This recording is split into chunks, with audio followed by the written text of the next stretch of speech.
दोस्तों नमस्कार। 4 PM गुजरात में आप सभी का बहुत बहुत स्वागत है। मैं हूं आपका दोस्त, आपका मित्र मयूर जानी। दोस्तों, चुनाव जब जब भी सर पर होते हैं या कहीं आसपास दिखाई देते हैं, तब अब हम सब जानते हैं कि एक बहार आ जाती है ईडी सीबीआई की छापे की।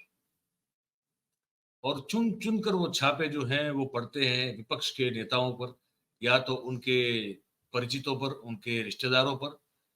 और लगातार ये साबित करने की कोशिश की जाती है कि देखिए, यही लोग हैं जो बेईमान हैं, यही लोग हैं जो भ्रष्टाचारी हैं, और यही जो है इस देश की जनता को धोखा दे रहे हैं, उनकी उनकी जेब काट रहे हैं, उनसे जो है वो उनकी कमाई का पैसा लूट रहे हैं।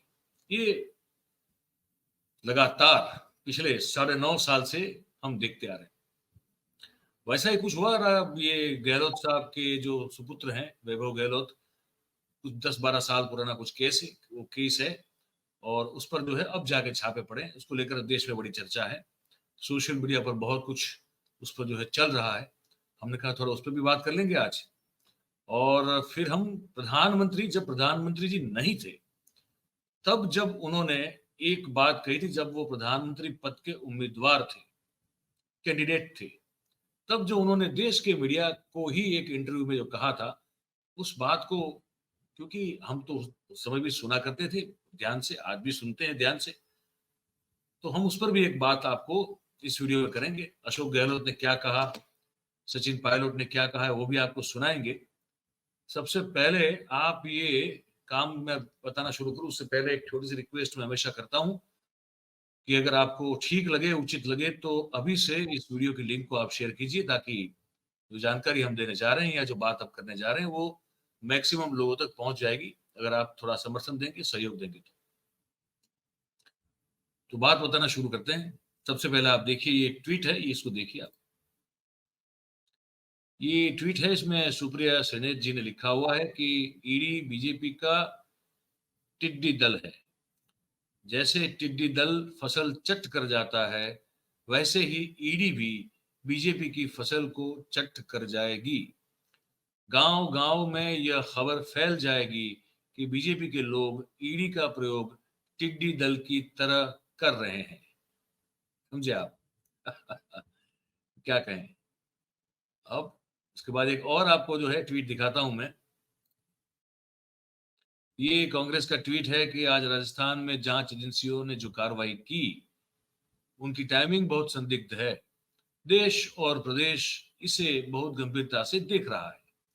आज बिना नोटिस के जिस तरह से राजस्थान कांग्रेस अध्यक्ष गोविंद सिंह टोडासरा जी के घर पर रेड डाली गई है, यह सब बात का संकेत है कि अगर बीजेपी राजनीतिक तौर पर कमजोर पड़ेगी तो जांच एजेंसियों का दुरुपयोग करेगी और लोगों में डर पैदा करेगी, है ना? तो क्या करें? अब मैं आपको ये भी बताना चाहता हूं साथ साथ कि कुछ हमारे मित्र कमेंट करते हैं कि कुछ खबर जो एक दिन पहले की होती है, तो उस पर फिर हम आज क्यों बात करें। इसलिए बात करते हैं क्योंकि उसकी असर जो है, उसका प्रभाव जो है, वो अगर लंबा हो, दूर तक चलने वाला हो, तो फिर वो खबर जो है वो सांप्रत रहती है, वो खबर रिलेवेंट रहती है। और भाई, मैं आपको कोई न्यूज़ पढ़ के सुनाने के लिए तो आपसे मिलता नहीं हूँ, आप सब जानते हैं। हम तो उसके पहलू पर चर्चा करते हैं। कुछ ऐसे ऐसे जो एंगल्स होते हैं, जो देखना समझना ज़रूरी होता है, तो उस पर बात करते हैं। तो वो जो फटाफट न्यूज़ है, वो तो हम करते नहीं हैं। तो ना ही वो हम उसके लिए फिट भी हैं, अनफिट है उसके लिए। हम बात करते हैं आपसे और कुछ पहलुओं को उजागर करने की कोशिश करते हैं। इसलिए ये भी बहुत महत्वपूर्ण है कि इस पर बात थोड़ी की जाए। तो ये टिड्डी दल शब्द उपमा दी गई सुप्रिया श्रीनाथ जी के द्वारा, पर बात कहीं न कहीं तो वाजिब लगती है, इसलिए क्योंकि उसी समय के आसपास कुछ होता है और हमेशा वो विपक्ष जो है, प्रतिपक्ष के लोगों का होता है। हमने बीच में आपको दिखाया था जिसमें जिन पर आरोप लगे गंभीर भ्रष्टाचार के, प्रधानमंत्री जी ने खुली खुले मंच पर जो है उसको कहा, नाम लेके कहा। और फिर वो लोग जब भारतीय जनता पार्टी से जुड़े तो उसके बाद फिर सब भले हो गए, सब चंगे हो गए, सब शुद्ध हो गए। इसलिए तो वो भारतीय जनता पार्टी का नाम एक वॉशिंग मशीन रखा है सबने। सोशल मीडिया पे बहुत चलता है ये कि भैया आप इसमें जितने भी गंदे भ्रष्ट लोगों को डालोगे, इस मशीन से धुल कर सफेद एकदम चमकते हुए बाहर आ जाएंगे। इस पर अब अशोक गहलोत ने क्या कहा वो मैं आपको सुनाना चाहता हूँ, सुनिए इसको। हम किसी गौर शब्द में निंदा करते हैं।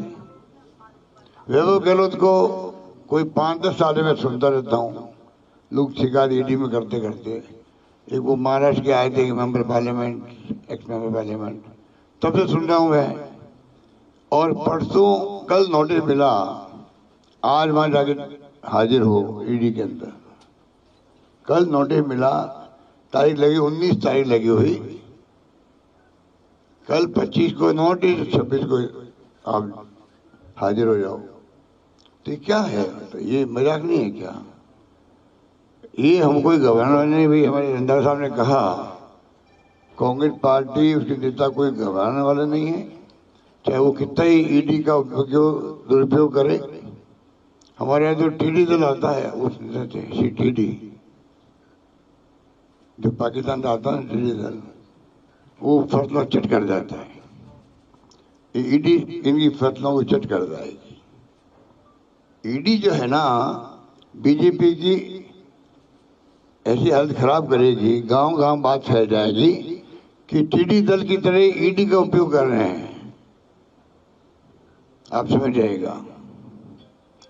इसलिए मैं कहना चाहूंगा कि जो, और आप इनके इतिहास देखिएगा, आपको आश्चर्य होगा, 2004 से 2014 के बीच में जब यूपीए गवर्नमेंट थी तो 112 सर्च की गई, 112 सर्च की गई, क्योंकि जेन्युइन सर्च की गई थी, जेन्युइन कंप्लेंट थी। इसलिए 112 में से 104 के खिलाफ चार्जशीट पेश की गई। मतलब 112 सर्च और 104 चार्जशीट पेश कर दी गई। 93% ये उसका काम था। अब क्या हो रहा है? 14 के बाद में 3010 जगह छापे डाले, छापेमारी की 3010।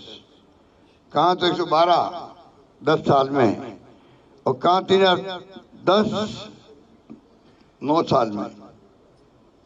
इनमें 888 केसों में चार्जशीट से पेश की गई, मतलब 29%। 93% यूपीए गवर्नमेंट में, क्योंकि जेन्युइन छापेमारी थी, जेन्युइन काम होता था, और 29% सिर्फ। इससे अंदाज लगा लीजिए। और कोई बीजेपी नेता से पाक साफ है। कोई कांग्रेस नेता जाता है बीजेपी में तो उधर जाता हूं आपको मशीन में। और तो प्रधानमंत्री खुद जो बोलते हैं अजीत पवार के बारे में, एनसीपी के बारे में, करप्ट पार्टी है, बड़ा आरोप लगा है। 2 दिन बाद में वो शामिल हो गए सरकार में, महाराष्ट्र में। अजीत पवार साहब बन गए, वित्त मंत्री बन गए। जिनके ऊपर चार्ज थे उनको बना दिया, खजाने का मंत्री बना दिया। जो कन्विक्ट, ये जो चार्जशीट का जो रेशियो बताया, उस पर आप सबको गौर करना चाहिए, देश में सबको गौर करना चाहिए। क्योंकि वो आंकड़े जो थे, वो तो जो जो वास्तविक आंकड़े हैं वही आंकड़े दिए उन्होंने। उनका कोई मनगढ़ंत आंकड़े तो है नहीं अशोक गहलोत के, कि 112 सर्च की गई और 2004 से 14 के बीच में, और 104 के खिलाफ चार्जशीट पेश की गई, दायर की गई। वहां 3000, यहाँ इस सरकार में 3000 से ऊपर सर्च की गई, और 29% चार्जशीट जो है वो उसमें दायर की गई। तो फर्क अपने आप जो है दिख जाता है। और बाकी जो कहा अजीत पवार को लेकर, हमने आपको पहले भी बता चुके हैं आप। अब सचिन पायलट ने भी इस बारे में कुछ कहा है, मैं आपको थोड़ा सुना दूं। साथियों, आज राजस्थान में जो घटनाक्रम हुआ वो आप सब ने देखा, और आप सब इस बात को जानते हो कि राजस्थान में आज से 29 दिन के बाद चुनाव है विधानसभा के। विधानसभा का चुनाव घोषित हो चुका है। आचार संहिता राजस्थान में और अन्य राज्यों में लग चुकी है। और आज ही के दिन भारत सरकार की जो एजेंसीज हैं उन्होंने जो कार्रवाई करी है जयपुर में और अन्य शहरों के अंदर, उन कार्रवाइयों की जो टाइमिंग है, जो उद्देश्य है और जो इंटेंट है वो पूर्ण रूप से संदिग्ध है। और ये मैं इसलिए कह रहा हूं कि जो एजेंसीज भारत सरकार की हैं उनका दुरुपयोग लगातार हो रहा है, ये अब जग जाहिर हो चुका है। लेकिन चुनाव संध्या से ठीक पूर्व, ठीक इलेक्शन से पहले जिस प्रकार से एजेंसीज को राजस्थान में छोड़ा गया है, कांग्रेस पार्टी के नेताओं को भयभीत करने के लिए, आतंकित करने के लिए, देश और प्रदेश इस बात को बहुत गंभीरता से देख रहे हैं। कांग्रेस पार्टी करप्शन के खिलाफ है, भ्रष्टाचार के खिलाफ है।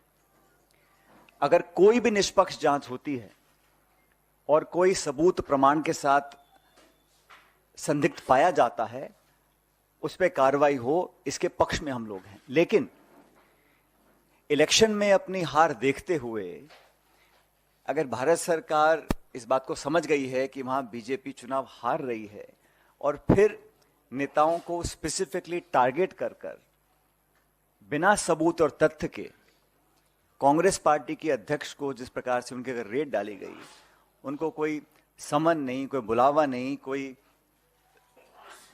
सबूत नहीं, और इस प्रकार की जो रेड डाली गई है वो सिर्फ एक संकेत देने के लिए दी गई है, मैसेज देने के लिए दी गई है कि अगर हम पॉलिटिकली कमजोर पड़ेंगे तो हमारा साथ देने के लिए नाना प्रकार की जो एजेंसीज भारत सरकार की हैं, चाहे वो सीबीआई है, ईडी है, इनकम टैक्स है, उनका हम दुरुपयोग करेंगे और लोगों के अंदर एक तरह का भय पैदा करने की हम कोशिश करेंगे।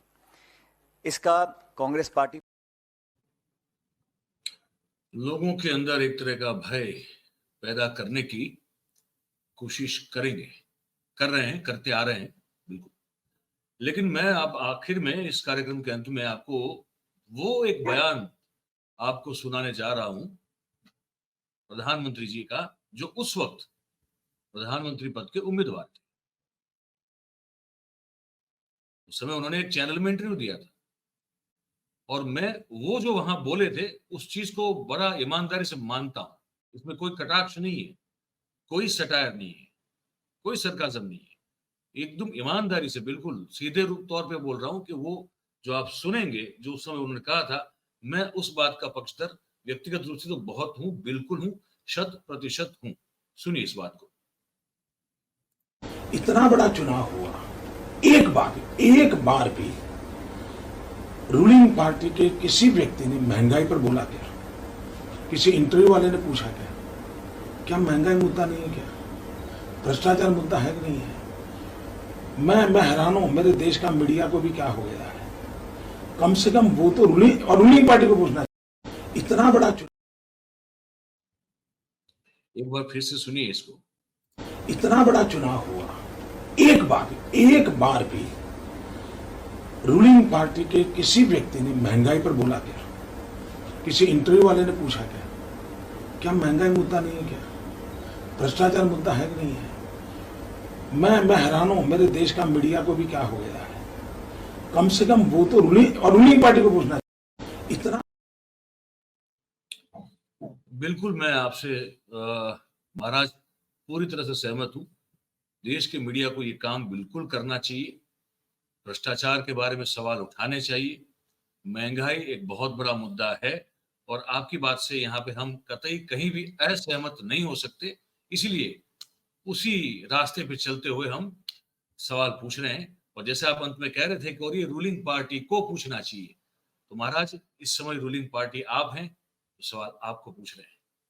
ये जो भक्त हैं, अगर ये भी इस वीडियो को देख लें तो हो सकता है थोड़ी उनकी जो है वो दिमाग की खिड़कियां दरवाजे खुल जाए। संभव है अगर ये थोड़ा सुन लेता हूँ, इसलिए 2 बार सुना है। और चाहे तो फिर इस कार्यक्रम में थोड़ा इतना पार्ट को रिवाइंड करके सुन लीजिएगा कि ये जिसको आप अपने सुप्रीम लीडर मानते हैं, कुछ लोग अब तो अवतार भी मानते हैं, बड़े बड़े पार्टी के नेता भी उनको अवतार कह चुके हैं अभी, तो सब वो सुन ले कि जो अवतार पुरुष आप जिसको मानते हैं उन्होंने ये कहा हुआ है आज से 9.5 साल पहले कि भाई सवाल तो मीडिया को पूछना पड़ेगा, रूलिंग पार्टी को पूछना पड़ेगा, महंगाई कोई मुद्दा नहीं है क्या, भ्रष्टाचार कोई मुद्दा नहीं है क्या? बिल्कुल है हुजूर। और बस उसी को हम जो है बिल्कुल हमारा एक जिसे कहते हैं ना पत्रकारिता का पैमाना मानते हुए इसको उसी पर हम चल रहे हैं। यही कहना था आज के इस वीडियो में। आप अब अपनी जो भी टिप्पणी हो या प्रतिक्रिया हो, प्रतिभाव हो, मंतव्य हो, जो भी आप अपना सोच विचार रखना चाहते हैं, हमारे कमेंट बॉक्स में हमको लिख के जरूर से बताइएगा। और बात अगर आपको हमारी सही, सटीक, सच्ची लगती हो तो फिर इस वीडियो को लाइक कीजिएगा, इस वीडियो के लिंक को फिर शेयर कीजिएगा हो सके उतना। और तभी जो है आप इस चैनल को, हमारी जो चैनल है 4 PM गुजरात, उसको आप सब्सक्राइब कीजिएगा और अपने आसपास के लोगों से करवाइएगा। बहुत बहुत धन्यवाद करते हैं उन सभी का जो इस कार्यक्रम में हमारे साथ जुड़े हुए हैं। Thank you very much. नमस्कार।